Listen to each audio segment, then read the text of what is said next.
มาพบคนงามชื่อสาวแหล่โอ้สาวแหล่บ้านนาตาหวานใจพวกน้องคืนนั้นสุขสำราญพบในงานผ้าสามัคคีโอ้สาวแหล่บ้านนาเจ้าสวยเด่นอย่างเราพระจันทร์บนเพ็ญขอเป็นสีอายเจ้าป่าบ้านนาโอ้ปากไม้ไม่มีเด็กเส้นทางนานีและเห็นใจอายจากบ้านนามาหาน้องบังประกอบความรักในโซซายตี้อยากเป็นน้องคนดีพอเห็นกันที่ปากไอ้ยากจนคนบ่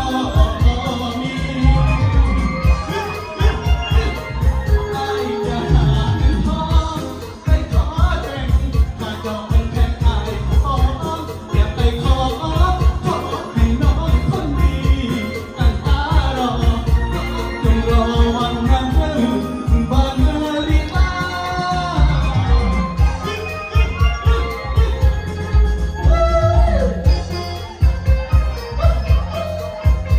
โอ้พี่จะสาวแก่ขนาดนี้เลยยุ่งหนาดี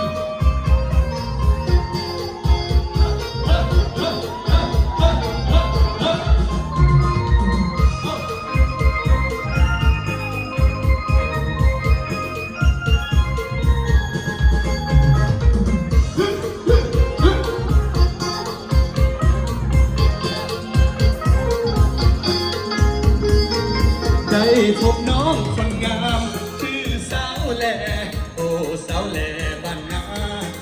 ตาหวานได้พบน้องคืนนั้นสุขสำราญพบในงานผ้าป่าสามัคคีโอ้โอ้โอ้บ้านนามาหาน้องหวังประคองความรักให้สดใส